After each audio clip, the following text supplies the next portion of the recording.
Hello. First, I want to thank all of you for attending this wonderful conference and a huge thank you to all of the conference planners who have really put together a great program for everyone.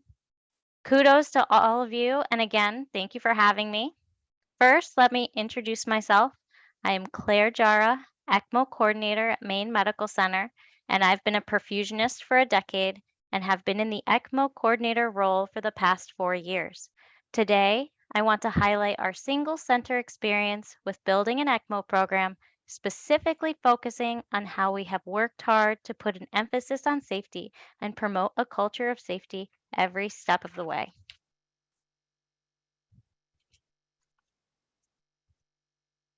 I have no relevant financial relationships to disclose.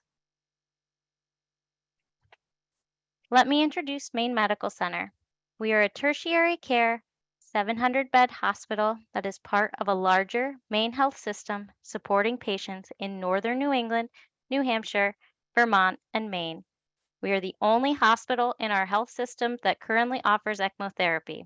We are a medium-sized ECMO center and have averaged 32 cases over the past 3 years and are on track for 45 to 50 cases this year alone. Our ECMO patients come from all over New England, and as you can see by the yellow dots on this tiny map here, we offer adult, pediatric, and neonatal ECMO. In 2017, we received ELSO Center of Excellence status Gold designation. Our staffing model is a one-to-one bedside specialist nursing model where we have 16 licensed respiratory therapists, ECMO specialists that have been intramurally trained and have 12 cardiovascular perfusionists on staff. Our perfusionists initiate round every 8 hours on patients and are on call 24/7 for interventions and act as a resource for the bedside ECMO specialists. The ECMO specialists are primers and manage patients greater than 12 kilos 24/7 in our ICUs. And as you can see, we, like many other ECMO centers reporting to the ELSO registry, have experienced significant growth in our program. That's a little bit about us, but today my goal at the end of this talk is that you will be able to describe some of the key elements that make up our safety culture and appreciate our single center experience of growing our program while adhering to these values. At the end of this lecture, learners will be knowledgeable of strategies that promote and integrate safety culture in ECMO programs. So, what is a culture of safety? Organizational safety culture is the way employees think and act about safety in a workplace or organization. It is influenced by personal beliefs, perceptions, values, and attitudes that influence how risk is perceived and ultimately determine the responses to handle those perceived risks. It's often summarized as how people in a company behave when no one is looking. If a culture of safety is reinforced, safety practices will become internalized and reflected in staff behavior and internalized safe patient care. In 2000, the U.S. Institute of Medicine Committee on Quality of Healthcare in America published To Err is Human, Building a Safer Health System. This publication broke the silence surrounding medical errors and their consequences. They stated that as many as 98,000 people die in any given year from medical errors that occur in hospitals, which is greater than deaths from motor vehicle accidents, breast cancer, or AIDS, all deaths that receive much greater attention in the media. So, like many centers experiencing rapid ECMO growth, we were challenged with how do we continue to grow sustainably and safely, avoiding medical errors. We began our journey to sustain our increasing ECMO volume by adopting a team-based approach and implementing an intramural ECMO specialist training program to staff bedside ECMO. We then focused our efforts on education and training of specialists as well as the multidisciplinary team. The training of teams placed a strong emphasis on reinforcing the concepts of our evidence-based policies, procedures, and guidelines for patient care. As our program has continued to grow, we have also placed a strong emphasis on interdepartment communication and safety reporting, quality improvement processes, as well as emergency preparedness. Through all of these items, We are promoting a culture where the patient comes first and safe practices become internalized by staff. Now, I'd like to dive into each of these areas further. There are two arms of our program. We have an adult arm and a pediatric and neonatal arm. Both have a medical and surgical leadership and their own multidisciplinary steering committees for program oversight and development. A single full-time ECMO coordinator facilitates and spearheads the overall operation of these arms and is the primary interdepartment communicator for the program. Both arms have teams of individuals carefully evaluating candidates for ECMO using relative outcome prediction scores. We have multidisciplinary shock team for our adults, and for our pediatric neonatal team, we have an ECMO physician on call 24/7 for evaluation of candidacy. Both arms are able to evaluate cardiac and respiratory patients for ECMO candidacy. The education of our ECMO team members is two-armed as well. We offer multidisciplinary education within individual departments such as nursing, respiratory, perfusion, RT ECMO specialists, advanced practice providers, and physicians. Curriculum was developed with department heads with input from the ECMO directors and the ECMO coordinator. Each group studies ECMO from the perspective of their own discipline so that care of the patient is learned specific to role, whether it's nursing, respiratory, perfusion, ECMO specialist, or providers. Education uses multiple modes of learning, including in-person and online lectures, exams, and high-fidelity simulation. We also frequently use our hospital online learning management system as a tool. The second arm of our education is interdisciplinary. This is where we offer team trainings through high-fidelity simulation. We currently offer biannual adult and pediatric trainings. This is where disciplines come together and work as a team to support the patient. The first picture on the left is a photo from our bedside pediatric ECMO activation and initiation simulation. The photos on the right are of an adult simulation of a non-emergent circuit exchange. This particular simulation was streamed live, recorded, and placed on our online hospital learning platform for future viewing to maximize accessibility to staff. This recorded simulation was the first time we placed a simulation on our hospital learning management system. In our interdisciplinary education, we frequently use the Califia simulator and engage our simulation specialists through our Hannaford Simulation Center. These interdisciplinary simulations with our Simulation Center are new as of the past several years. Our simulation specialists have assisted us with failure modes effects analysis to evaluate our system processes. This is the form here that you can see that our Hannaford Simulation Center uses. We've done this for our pediatric ECMO activation as well as adult circuit air entrainment and adult circuit exchange procedures as well. Here are some more photos of our high-fidelity pediatric PICU ECMO activation simulation. A FEMA was completed for the first simulation and then for a repeat second simulation. We were able to compare our FEMA scores from the two simulations to see how and where we improved as a team. From the first to second simulation, we were able to make adjustments to our organizational room map and make adjustments to department-specific initiation protocols to improve workflow. Overall, this was a great system check and team building experience for our program.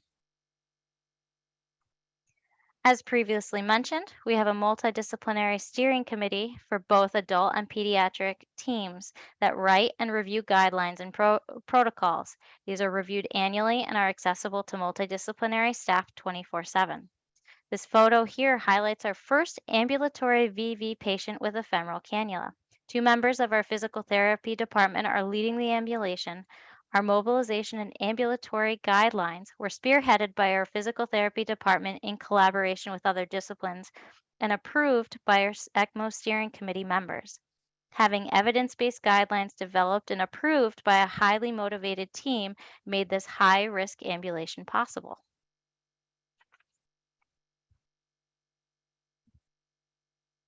Not only are policies important, but how we communicate as a team and report errors and events is essential to our safety culture as well.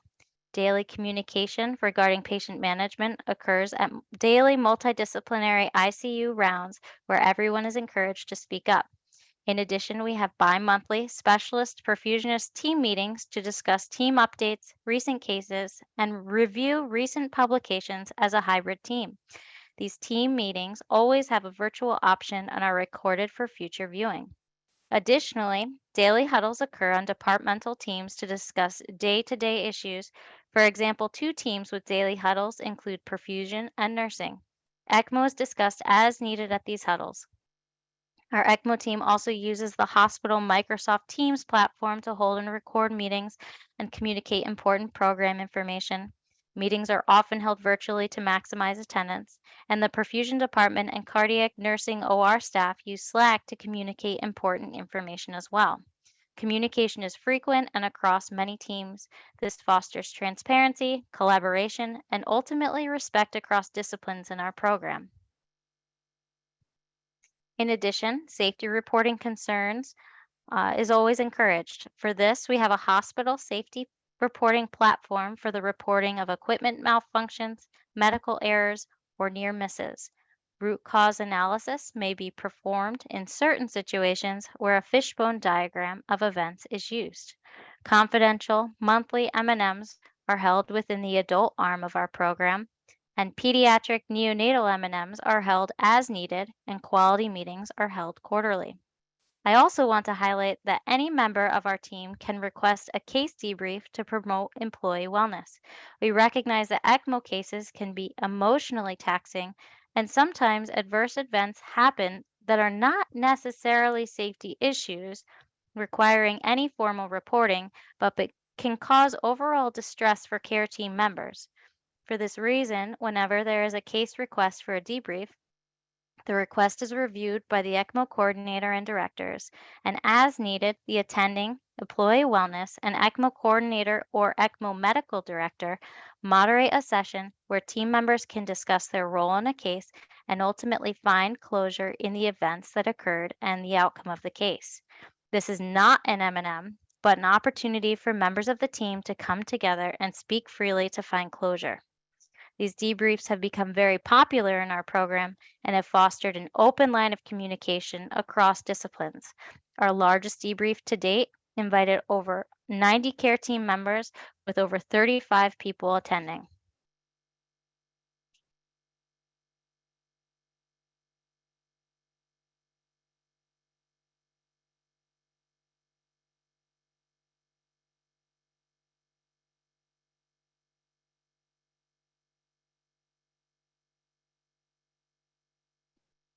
Can everyone see me?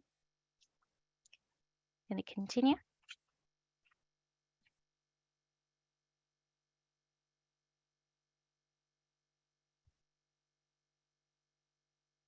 We also strive for quality improvement within our program. We recently hired a quality improvement program manager in our cardiovascular service line to assist in this area. She runs our adult M&M conferences. In addition, every ECMO case is reviewed at our director coordinator meetings for areas of opportunity. We also participate in the ELSA registry and routinely use their quality reporting platform Arbormetrics when we review registry data and outcomes. We are able to benchmark our outcomes against like-sized centers and identify areas of improvement. We have identified bleeding as a complication, and we have worked to reduce in our program. The blood bank now gets notified automatically of every ECMO initiation.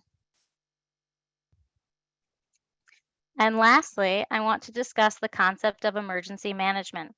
With ECMO, emergencies are a rare occurrence, but sometimes it's something that require a highly trained specialist able to manage the ECMO circuit and a highly collaborative care team to respond efficiently. The concept of emergency management is the organization of resources and responsibilities for dealing with all aspects of emergencies. Natural disasters and medical emergencies are very similar, and the same management strategies apply to all emergencies. There are common features in appropriate response to natural disasters as well as medical emergencies. Similar management strategies apply. FEMA, the Federal Emergency Response Agency, was enacted by Jimmy Carter in 1979 to organize the response of our own government to federal disasters. Now, we are not the federal government, but the strategies we apply are very similar. Essentially, effective management requires a partnership of all parties to contribute to solutions. The potential for emergencies surround us daily. They don't just appear, they exist and have a life cycle that is matched by a series of management phases. So, as we approach emergency management in our ECMO program, we appreciate that there are 4 phases of emergency management: prevention and mitigation, preparedness, the response after the incident, and the recovery period or return to baseline state following the event. Prevention, mitigation, and preparedness happen before an emergency occurs. They tend to require the greatest amount of time, energy, and resources. This is where the education, training, policy formation, and organization takes place. The response would occur in the presence of an emergency, and the recovery phase is where we get back to normal. We do this through checklists, debriefing, case reviews, M&Ms, and quality improvement initiatives. And as you can tell, some of these items overlap. Quality improvement initiatives may be something that occur in prevention and mitigation. Either way, it's important to appreciate the importance of these 4 areas and avoid the preparedness paradox. When we respond and we handle an emergency well, it does not mean that we should put less emphasis on being prepared. So let's talk about the prevention of common, not so common ECMO emergencies that we have specifically focused on in our program. I'm sure many of you are all familiar with ECMO emergencies, but here's a list of the ones we specifically addressed in our program education. Some we have even experienced firsthand in clinical situations. I'm sure many of you are familiar with James Reason's Swiss cheese model of emergencies. The majority of contributing factors are latent failures or long-term system environmental weaknesses, where active failures are unsafe acts short-lived and committed by people. Prevention, mitigation, and preparedness is key to avoid active failures in clinical situations. So it goes without saying, the majority of ECMO emergencies can be avoided with preventative measures and early recognition. So how do we do this? Many strategies. First, we have all these 24/7 people caring for our critically ill patients: bedside staff, in-house staff, on-call staff. The ECMO specialist is at bedside 24/7 and specifically trained to handle circuit emergencies. In addition, we have emergency resources readily available in our ICU that include physical equipment such as a code cart, open chest cart, ECMO console, emergency supply bucket, primed backup ECMO circuits, and a backup motor. This is a photo of our ECMO console setup to the right. The routine use of checklists in our program has assisted in standardizing management as we've transitioned to the hybrid specialist perfusionist staffing model. One example, you can't see it here, but all of our consoles have pre and post transport checklists attached to our ECMO consoles to ensure standardization, and appropriate safety measures are always taken by the transporting specialist or perfusionist. In the bottom drawer of every console, we also have laminated protocols for critical emergencies that could occur at bedside, such as massive air entrainment, console hardware failures, and even circuit exchanges. We also emphasize the importance of continuing education of the multidisciplinary team with high fidelity simulation. Routine continuing education allows us practice using these resources and working as a team to maintain our ability to conduct ourselves appropriately in an emergency, ultimately avoiding the preparedness paradox. All in all, emergencies are rare events, but when they do occur, our preventative measures and continuing education kicks in and team members have the tools needed to respond appropriately. So here we are at Maine Medical Center. We began our journey to sustain our increasing ECMO volume by adopting a team based approach that included implementing an intramural ECMO specialist training program to staff bedside ECMO. We then focused our efforts on education and training of specialists as well as the multidisciplinary team. The training of teams placed a strong emphasis on our team based developed policies, procedures, and guidelines for safe patient care. Through communication, safety reporting measures, quality improvement initiatives, and prioritizing emergency preparedness, we've been able to safely sustain and improve our program. All of these areas contribute to our culture of safety, which has been ingrained since we first embarked on this journey. Because safety culture is a journey, it can be developed and evolve over time and is essential in the development and success of ECMO programs. Thank you very much for having me. Any questions?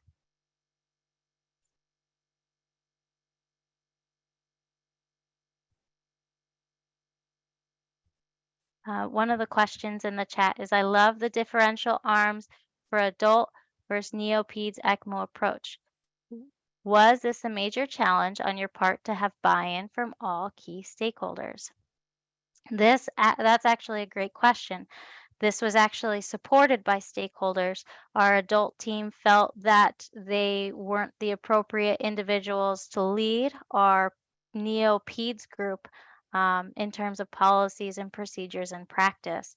So what we did was we felt that since there were shared resources between teams, having an overall ECMO coordinate facilitate the communication of resources such as equipment and staff for the two different ICUs and groups of people and be the primary communicator was the best model, and have two separate surgical directors and two separate medical directors manage and lead the policy development for those two teams.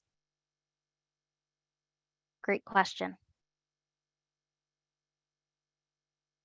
Anybody else?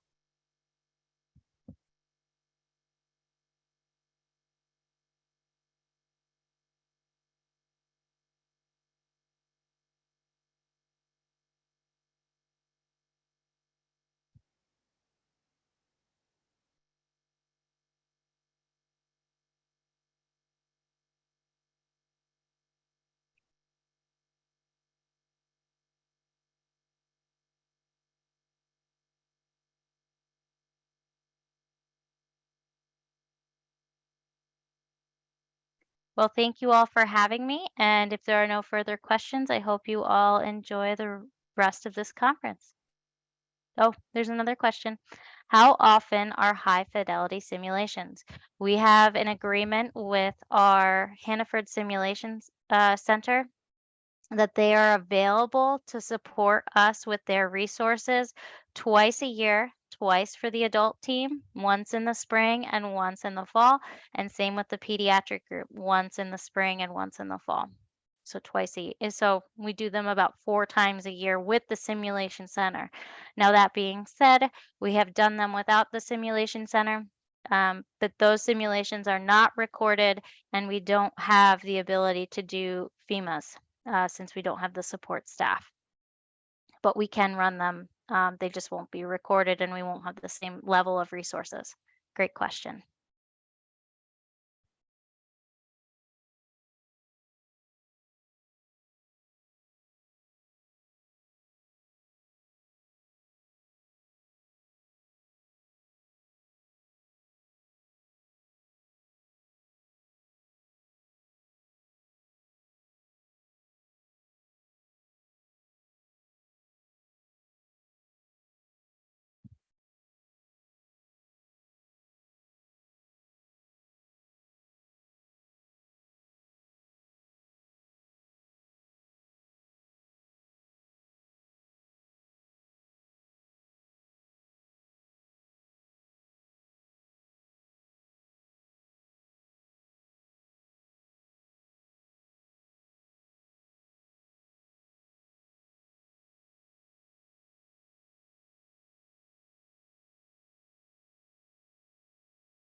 Yeah, I'm open for any questions that anyone has.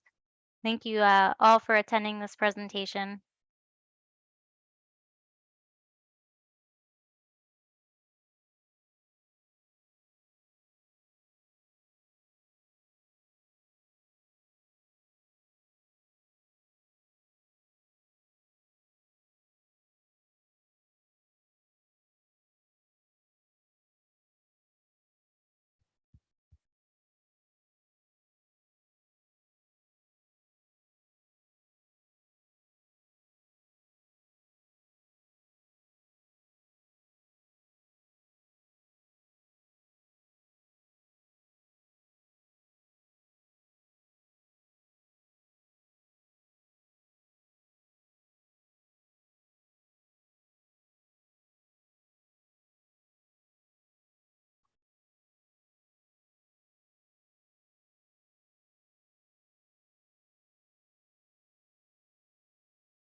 Thank you very much, everyone. And if you have any further questions, feel free to email or call me anytime. I'm happy to answer anything that you might have as follow up from this presentation here.